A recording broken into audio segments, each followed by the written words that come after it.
तो चिराग पासवान मोदी जी के वो अमोघ अस्त्र हैं जो हर दफा काम करते हैं, हर जगह काम करते हैं और हर कहीं काम करते हैं। मतलब आप समझ जाइए कि चाहे उत्तर प्रदेश हो चिराग पासवान, चाहे बिहार हो चिराग पासवान या फिर हो झारखंड का चुनाव, वहां पे भी मोदी जी को चिराग पासवान की आवश्यकता जरूरत पड़ ही जाती है। भले ही चिराग पासवान के साथ थोड़ा अलग व्यवहार हो जाए, लेकिन चिराग पासवान जो है सीना ठोक के कहते हैं कि वो नरेंद्र मोदी जी के साथ हैं, मरते दम तक साथ रहेंगे, कभी साथ नहीं छोड़ेंगे। और इस बार उन्होंने एकदम से झारखंड चुनाव को जो है अपने तरीके से डिजाइन किया और एकदम से पूरा चुनाव संभाल दिया है। आपको बता दूं कि मोदी जी ने मात्र एक सीट दिया है चिराग पासवान को, लेकिन उसके बाद भी चिराग पासवान ने एकदम बखूबी मेहनत की है। अभी तक वो 25 से 30 सभाएं कर चुके हैं झारखंड में जाके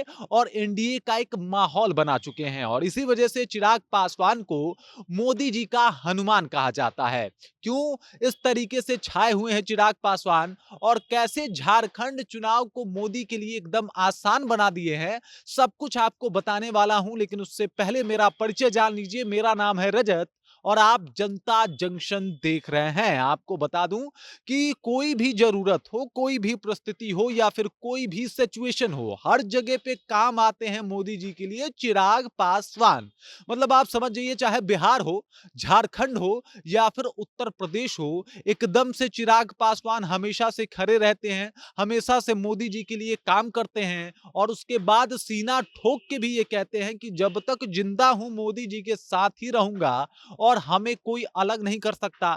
ये सिर्फ कहते नहीं बल्कि वो करके साबित भी करते हैं। आपने देखा होगा किस तरीके से उत्तर प्रदेश में जब वहां पे बीजेपी थोड़ी कमजोर पड़ गई लोकसभा चुनाव में, तो चिराग पासवान को वहां पे फील्डिंग लगाने की जिम्मेदारी दे दी गई और वहां पे जितने भी एसटी एससी वोटर हैं उनको अपने पक्ष में करने की जिम्मेदारी चिराग ने अपने कंधों पे उठा ली। बिहार में उन्होंने ये काम करके दिखा दिया 2024 के लोकसभा चुनाव में। और अब बारी थी झारखंड के विधानसभा चुनाव की और वहां पे चिराग पासवान ने एक नहीं, दो नहीं, तीन नहीं, चार नहीं बल्कि 25 से 30 रैलियां की, सभाएं की और लोगों के बीच में उपस्थित रहे, लोगों से बातचीत किए, लोगों से जाके मिले और तमाम ओबीसी और इसके अलावा एसटी एससी आदिवासी समुदाय के जो वोटर हैं उनको अपने पक्ष में करने की पूरी कोशिश की। आपको बता दूं कि झारखंड में मात्र एक सीट मिली है चिराग पासवान को।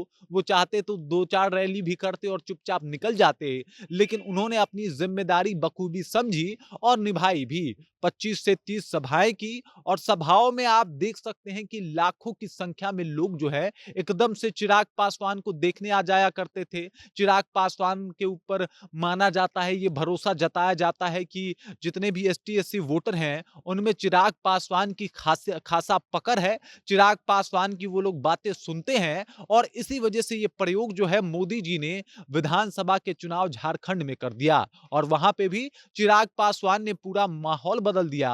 और अगर झारखंड मोदी जी जीतते हैं तो इसके पीछे के कारण जो है वो चिराग पासवान ही माने जाएंगे। वजह यह है कि वहां जितने भी आदिवासी ओबीसी एसटी एससी वोटर है उनको अपने पक्ष में करने की, उनको सेट करने की और एनडीए को वोट दिलवाने के लिए जो जद्दोजहद, जो मेहनत चिराग पासवान ने की है वो काबिले तारीफ है। और अभी आप देख लीजिए, उनके बयान सुन लीजिए, वो बता भी रहे हैं कि भाई झारखंड में उनकी जो सरकार है वो बन रही है। झारखंड के अलावा उन्होंने महाराष्ट्र का भी जिक्र कर दिया और बिहार में उनका जो परचम बुलंद है वो किसी से छुपा हुआ नहीं है। बाकी उनकी सभाओं को अगर आप देखेंगे, उस तस्वीरों को उठा के देखेंगे तो आपको पता चलेगा कि चिराग पासवान किस चीज का नाम है या फिर किस शख्सियत का नाम है। आखिरकार मोदी जी क्यों इतना भरोसा करते हैं और आखिरकार हर एक सिचुएशन में चिराग पासवान की जरूरत नरेंद्र मोदी को क्यों पड़ जाती है। बाकी चिराग पासवान की लॉयल्टी को लेके